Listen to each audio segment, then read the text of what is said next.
Super Mario Maker, Splatoon, LittleBigPlanet. All of these games have been left behind as we look into the bleak future of video games. But if we look back at these games, there was actually a lot of quality back there. We leave these games in the past that don't deserve to be left there. And sometimes it's our fault, and sometimes it's the companies that make the game's fault. Hi, I'm Charlie, I'm back, and let's look at the games we left behind. Over the years, I've tried to do a little bit of research as to why people give up on certain video games. I can come up with reasons why people stop playing video games entirely, and that's normally because many people link video games with their childhood and nostalgia, and now think that they're a complete waste of time. I of course don't personally think that, but it's a common trope you can find on forum websites like Reddit and Quora. People just think they've grown up. All the new games that come out aren't as good as the ones when they were younger. And I think that's just how we look at nostalgia as a whole. See, often when we look back at our past memories, both with playing games, watching movies, TV, music, and more, we don't actually see the quality of what we played or watched or whatever. We just see the memories associated with that piece of media or that place. Newer games are just full of no life, people say. Newer movies just don't have the same source that the older movies had. And to be fair, that can be the case with newer games and newer movies, but I don't understand why we're pretending that older games and movies can't be just as bad. But for the bad media you see in your childhood, you don't actually see how bad it really is. All you see is the happy memories that surround that media, whether it be good or bad. And I think that's what leads to people giving up on video games, because they just want to play the old ones back when they were happy. But leaving games behind is just a common thing that happens, and it happens to me all the time. Captain Toad Treasure Tracker and Luigi's Mansion 3 are two games that I was excited to play, but just left behind after playing it for the first time, and I have no idea why. I haven't heard that much about Captain Toad, like, at all, but I have heard that many people gave up on Luigi's Mansion 3, so I decided to ask a few people if they actually completed Luigi's Mansion 3. I beat it once. You know what? Congratulations. I mean, it's a very fun game. I personally haven't beat it yet. I've beaten it 2.5 times. That's impressive. That is honestly very impressive. Just like Rourke, I also beat that game twice. You know, I probably should have known that. You know, you're posting a whole video about it and all. Beat it twice. Again, probably should have, you know, known that with a video existing and all. Okay, so maybe it was just a me thing. I could have probably just missed out on Luigi's Mansion 3, and that happens to a lot of people. But there are several other games that were left in the past for some more serious reasons. Some games just die due to sequels of those games coming out, and none is more apparent than Splatoon 2. Splatoon 2 is the second game in the Splatoon series, with the first one being on the Wii U. Splatoon 2 was released within the first year of the Switch, and it just makes sense. The first Splatoon game was a surprise hit on the Wii U, and was really one of the only original IPs from Nintendo that actually released on the Wii U. The music, the characters, the entire world that the game took place in was just an exciting idea, and the fans loved it. But everyone knew that Nintendo was working on their brand new console, so support for the original Splatoon was probably not going to last that long. And that was the truth when in October 2016 the Nintendo Switch was announced, with footage showing Super Mario Odyssey, Mario Kart 8 Deluxe, Skyrim, The Legend of Zelda Breath of the Wild, and Splatoon 2. Splatoon 2 was the next game in the franchise, but it honestly just felt like a way to bring the first Splatoon over to the Switch. But you know what? That was fine. Splatoon 2 was a fantastic game, and having it on the Switch was the perfect place to have it. Splatoon 2 became the main Splatoon available on the Switch, getting more amiibo, DLC, but suddenly Splatoon 3 came out. Splatoon 2 was pretty much completely abandoned, left to waste on the Nintendo Switch. Yeah, the online servers are still up, unlike Splatoon 1, which is completely dead, but Splatoon 2 is just left in this awkward position. When I tried Splatoon 2 for the first time in years, although I was surprisingly good at it, it was really hard to find a server. But playing Splatoon 2 when you could just play Splatoon 3 on the same console, I honestly don't see the point. The differences between the two games are so minor that I honestly don't think it matters which one you play, but Splatoon 3 is gonna have more players on it because it's the most recent one. But there's another Nintendo game that has even less players, but also doesn't have a sequel. Remember the launch of the Switch? I talked about it a little bit earlier, but there was one game I didn't bring up at all. One that was attempting to be a huge franchise just like Splatoon. There was even going to be a tie-in comic written by Ian Flynn of IDW Sonic fame and also did the story of Sonic Frontiers. But it later got cancelled. What game am I talking about? Yes, I know. Yeah? Is it ARMS? Correct! ARMS is such an interesting game. Clearly ARMS was supposed to be the next Splatoon. I mean, look at the way Nintendo treated this game for a year. We had trials before the game came out, we had like a world championship, and a little later Min Min from the game was added to Super Smash Bros. Ultimate. I decided to try out the game again, first trying out the single player mode Grand Prix. And you know what?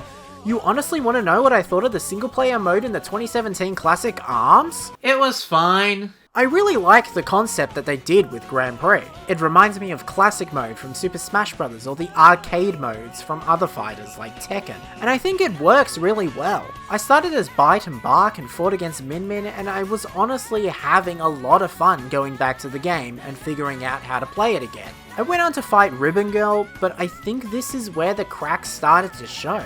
In most cases, picking a different character doesn't really matter. Each character does have a different type of arm that they can use, but in the grand scheme of things, all of the arms pretty much just do the same thing. ARMS, however, has more modes than just the basic old fighting.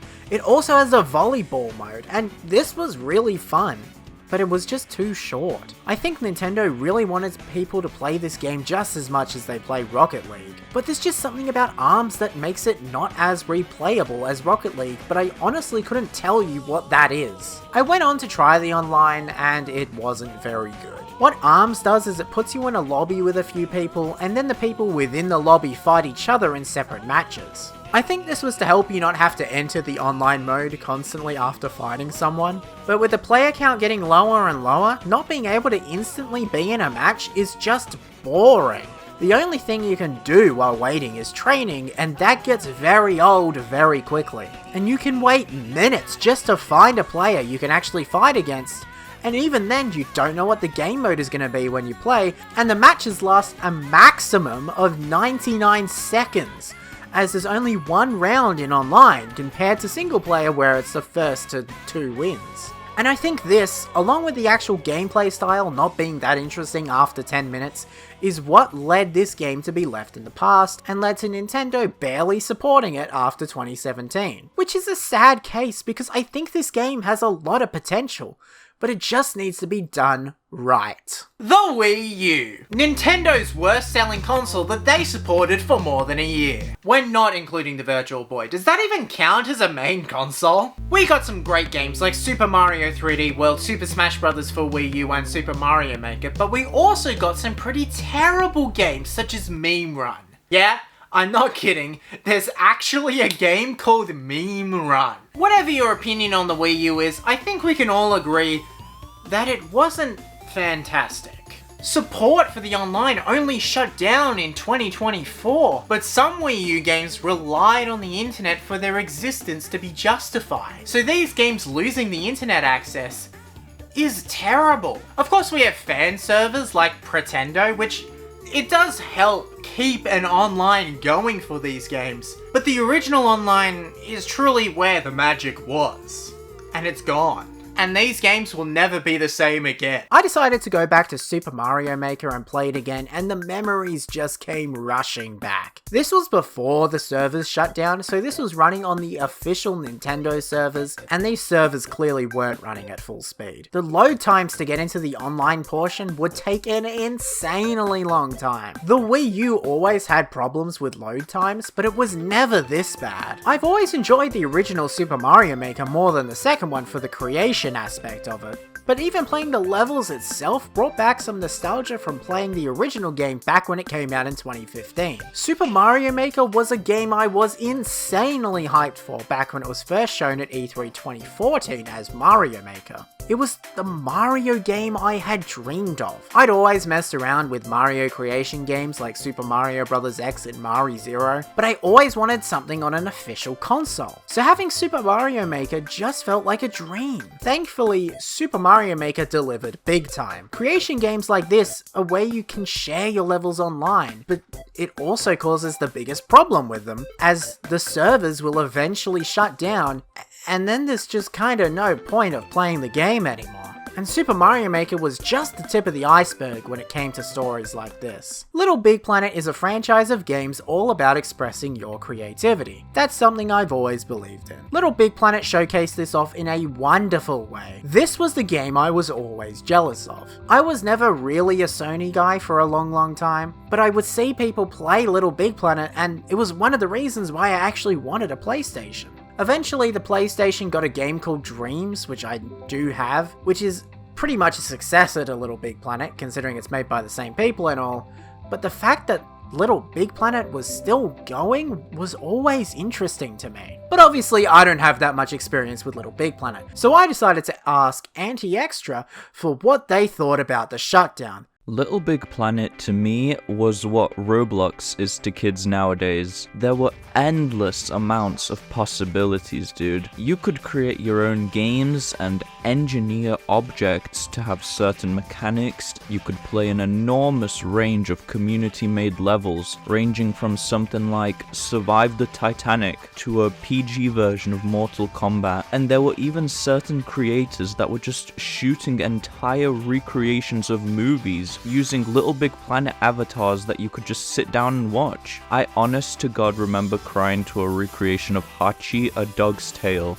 in LittleBigPlanet. Most importantly to me though, the LittleBigPlanet games were made to socialize and find friends. This may not have been too healthy for 7-year-old me, and thinking back on it, all my friends were probably pedophiles. And while I haven't revisited LittleBigPlanet much in the last few years, it's always been held near and dear to my heart. So you can imagine my disappointment at Sony when they released a statement out of the blue saying that the LittleBigPlanet 3 server was shutting down, meaning that every user-created level was gone with no warning and no time to be archived for people to revisit. That is nearly 2 decades worth of people's creativity and passion disappearing into the deep dark void. It's really sad thinking about how I probably won't be able to go back and check out those levels that I remember so fondly from my childhood. But I think now we come to the final category. The true games we left behind.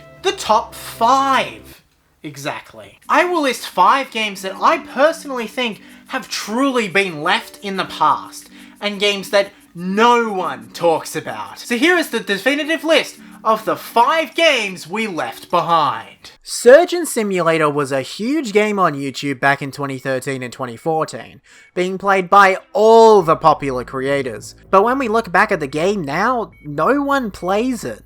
I mean literally no one. I checked the active Steam player base of this game, and at 4:29 PM on the 23rd of April 2024, there was 19 people playing Surgeon Simulator. That's insane. I decided to try out the game again, but I honestly don't get it. I don't understand this game whatsoever. I've tried countless times to complete just one surgery in this game, but I just can't figure out how to actually play the game properly. There's just something so annoying about playing this game, and it honestly comes down to the controls. The controls are very similar to this genre of popular games where you control very specific things with the keyboard, with the most popular one being the popular Flash game, QWOP. QWOP is pretty simple. You use the keys to control each part of the body, and that's kind of what Surgeon Simulator is going for, but in my opinion, it's just so much worse. I honestly wish I could play this game and understand it, but I just don't get it. It's always annoyed me, but I think that was the point. I think this is what made the game very popular to watch. Watching people play games online and getting annoyed by them is honestly what entices people to watch more. I think that was the main idea behind this game, to be a silly fun game to get annoyed at, but I honestly just can't get into it. Its sequel, Surgeon Simulator 2, is seemingly even worse, with only 6 players playing it when it was last updated in February 2024. That's just embarrassing. I think with Surgeon Simulator 2, because the game is so completely different to the first game, it just failed even more. And if you look at the publisher of this game, TinyBuild, they seem to have this problem with almost every single game that they put out, and that's just surprising. They've published games like Speedrunners, Hello Neighbor, and more, but I think their games are just things you play once and then never again, and that kinda sucks. But that's seemingly the case with a lot of single player games on Steam. That's just how they end up. Most of the games that keep bringing people back are the big multiplayer games like Counter-Strike 2, Dota 2, PUBG, Apex Legends, and Team Fortress 2. Those games are all free to play and are online to play forever. Single player games just don't last. Back 4 Blood is a semi-sequel, sorta spin-off, sorta kinda spiritual sequel to the Left 4 Dead franchise. See, Left 4 Dead was a series of 2 games published by Valve, with the second game even being developed by Valve, but the developer, Turtle Rock Studios, wanted to create a third game, and Valve was actually working on a third game to use their brand new Source 2 engine. However, as things went, the game got cancelled, and Turtle Rock Studios went over to Warner Brothers Games, out of all people, to create Back 4 Blood, which is very clearly inspired by Left 4 Dead. And the Left 4 Dead games were incredible, I really think they were, but something very clearly went wrong when creating Back 4 Blood, because What the hell is this? Back 4 Blood is a miserable video game. It is the most generic zombie video game I've ever played. Look, I'm not a big zombie game connoisseur, but I thought we'd figured out how to make these fun. I spent so much time playing Call of Duty Black Ops 4 Zombies. Same with Left 4 Dead 1 and 2, so what went wrong here? Somehow this game got generally favourable reviews? But I honestly don't see why. It's one of the most generic zombie games I think I've ever played. It's not a bad game, but it's certainly not interesting in any sort of way. In 2023, the developers of the game literally left it to die due to it being a live service game. And man, this happens way too often. There's so many live service games that die and just are left to rot. And another one of these games is Marvel's Avengers. It's a game I think we don't look at enough. Not because it's good, but because of what it meant. Look, I grew up on Marvel. Could you tell? From the movies to the TV shows, both live action and animation. But throughout the 2010s period, there wasn't really that many Marvel video games that looked that enticing. I tried out a few of the mobile games like Avengers Academy, and I tried Marvel vs. Capcom 3 on the Xbox 360, and I guess there was Disney Infinity 2.0, but there wasn't really anything that enticed me until I saw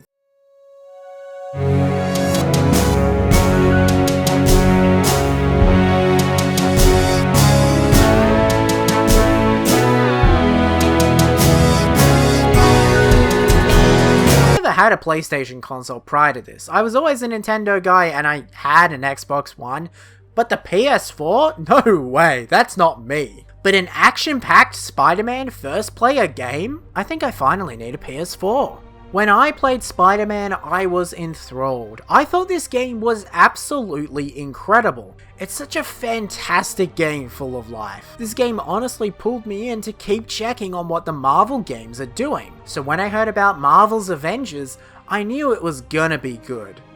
Or at least that's what I hoped. I had actually played the Avengers game on the Wii U, known as Avengers Battle for Earth, and it's really not that exciting. It's a boring old fighting game that really did not take that long to complete, so I hoped the Avengers game would at least be a little bit better than the Wii U game. So of course, I got the game around the time it came out, tried it out on the PS4, and you know what? It sucked. Oh, it very much sucked. It was not a good game. Look, the story itself is, I guess, a little bit interesting. It follows the events after A-Day, a special day for the Avengers where Kamala Khan was a part of a fanfiction competition or something like that. However, there was an attack, Captain America died, and the Terrigen Mist was released, and in case Kamala Kamala, revealing her inhuman abilities. I'm guessing. It's been a while since I've played this game. That premise is actually quite an interesting plot for a game. The destruction of the Avengers is such an interesting topic that, although I wouldn't have made it the first game, is quite an interesting idea. However, this game was clearly made to be a multiplayer game that you play online. In case you didn't know, this game is a live service game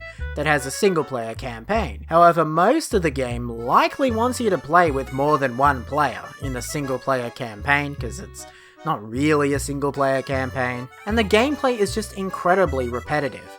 You just beat up some enemies, press some buttons, and move on. That's the entire game. The Avengers game really put a sour taste in my mouth. I am not a fan of this game at all. I can very clearly see why I gave up on this game. It sucks and it's bad, and I think this game is what led to the creation of games like Suicide Squad Kill the Justice League. Suicide Squad is DC's outing into the live service genre, and my god, it is bad according to a lot of people. I haven't personally played it, so I can't imagine it's any good, but I don't actually know. I think people saw the Avengers game coming out and started to do the same thing, and didn't actually look at the response to the Avengers game to see if it was any good or not, which is a pretty risky move. Before I play this game, I think it's vital that I actually mention to you that I was given this game free from Konami. So thanks Konami, and Universal, and DreamWorks. The company didn't even exist when this game actually came out. And limited run games. Felix the Cat on the NES was developed by Hudson Soft and released in 1992, after the SNES came out. Out of all of the licensed games on the NES, Felix the Cat is honestly one that was probably forgotten to time, but it recently got re-released on the PS4, PS5 and Nintendo Switch for everyone to play. And although I think the way Limited Run Games does their physical stuff is interesting to say the least, I think having easy access to these old licensed games is really good, and it's clearly something Limited Run specializes in. So no licensed NES game is truly stuck in the past, and thank God for it for this game, as this game was actually really good. I'd even go to say that this game is better than Super Mario Bros. 2. Yeah, better than both Super Mario Bros. 2s. This game follows a very simple premise. Some girl cat was stolen, so Felix has to get her back by going through many different themes of platforming and gaining different abilities. If anything, this game heavily reminds me of DuckTales on the NES. I only ever really played DuckTales Remastered, but these two games seem very similar in tone, even if they're made by two completely different companies. World 1 starts pretty simple, with the theme being a grassland, and to be fair, this game does go through a lot of the generic level themes like grass, desert, snow, caves, but this game really shines when it gets to its original level themes. It seems like this game, more than anything else, is inspired by the Super Mario Land games, as the different abilities you gain are very similar to what you get in especially the first Super Mario Land. And after playing another one of Hudson Soft's platformers, Super Mario Bros. Special, you can really see what their style of game development was between these two games. Look, a lot of the bosses in this game were the same, which does get pretty boring after a while, but the sky and water levels totally make up for it. It was just so much fun changing between all of the different game styles. And then near the end of the game, you go to space and have a different style again, with this one being more of a shoot 'em up. It's so interesting to see how creative Hudson Soft got with such a simple premise, and I honestly think modern day platformers should look at this game to see what to do. And I know Felix the Cat is not the only NES game that's like this. As I mentioned, there's DuckTales, Battletoads to a certain extent, and more. But Felix the Cat was truly a great game, and I'm so glad that Konami, or Universal, or whoever the hell made this game, decided that I was worthy enough to check this game out. This collection also came with the Game Boy port of this game and the Japanese version of the game. I don't really see why we need the Japanese version of the game. It's the same game, it's just in Japanese, but thanks. I wasn't paid to say that, by the way. I actually did enjoy the game, although this is coming from the same person who, when was sponsored to play Raid Shadow Legends, actually enjoyed playing Raid Shadow Legends. But that's mainly because it was the auto function, so I could actually do other things and the game just happened. So maybe it's not that good, I don't know. Back in the 80s, Nintendo teamed up with Fuji Television's radio show All Night Nippon to create All Night Nippon Super Mario Bros. You've probably heard this story a million times, I mean everybody talks about this game, but not many people own it. After all, there's only a little over 3,000 copies in the entire world. And I'm one of those people. My copy has both All Night Nippon Super Mario Bros. And the disc system version of the original Super Mario Bros. And it's honestly a really cool thing that I wanted to own for such a long time. But this wasn't the only, company tie-in game that was released by Nintendo. Oh no, there's even one that's so much more rare than the thing I'm holding in my hand right now. Two early Mario games that come to mind is Mario Bros, first released in the arcades before appearing on the Famicom in 1983, and Yoshi's Cookie, a quick, simple puzzle game first released on the NES before being ported to the Super Famicom. Both of these games have alternate versions released to tie into different products that released in very strange ways, and one of them I personally think is probably one of the rarest Mario games of all time. Katettekia Mario Bros, or as I'm gonna call it for the rest of the video, Original Mario Bros, was released in 1988 for the Famicom Disk System through the Disk Writer service. This game was made in collaboration with Katettekia, a Japanese food company who sold Super Mario themed food like curry and soup, and tied it into Super Mario Bros. And Super Mario Bros. 3. The game is pretty much identical to the original Mario Bros. Arcade game, hence Original Mario Bros. But there are differences between this version and the normal Famicom version. There's just ads placed throughout it. That's one of the major differences. However, the fun in this game is a brand new section known as the Katettekia world. This world actually linked to a real-life competition. If you reached 100,000 points, you were given codes in order to mail in to be a part of a raffle to win Super Mario Bros. 3 themed playing cards. Who doesn't want Super Mario Bros. 3 trading cards? But if you got 200,000 points, you were given a code to enter into a raffle to win the game Super Mario Bros. 3 itself. The competition went from November 30th, 1988 to May 31st, 1989, and I'm pretty sure we have no idea who won. But as I said, this game was available just at any disc writer place. Whereas the next game is truly what takes number 5 on this list of the games we leave behind. Yoshi's Cookie Kuruppon Oven de Cookie is a newer version of the Japanese Super Famicom version of Yoshi's Cookie that was released in 1994 to promote National Human Electronics' new Kuruppon oven. Only 500 copies of the game were actually ever released, which would make this probably one of the rarest Mario games ever. This game completely changes everything about Yoshi's Cookie, and it's insane what they added. The game features a world map that works in the same way that the world map works in Super Mario World, and it even has cookie recipes built into the game. The Mario Wiki has archived all of these recipes if you want to try them yourself. And the cookies that you make are the ones that you actually see in the game itself, which is insane. For a game on the Super Famicom, this game has a lot of stuff chucked into it. Obviously the actual main gameplay is just Yoshi's Cookie, but having all of this bonus content is incredible. But all of these changes to the game will probably just be forgotten, for no one to see because there's only 500 copies in the world. I mean, it's probably been archived, but you know what I mean. The game is going to get lost to time, there's no doubt about it. More than any other game I've talked about here. No one in 100 years is going to talk about Yoshi's Cookie Kuruppon Oven de Cookie, and that really sucks. And now that's just happening more and more often now. The more and more games that come out, the more and more that get forgotten. And I'm not even talking about the games that are actually completely lost and are now considered lost media. But one day, maybe one day, we'll look back at these games and see them for what they truly are.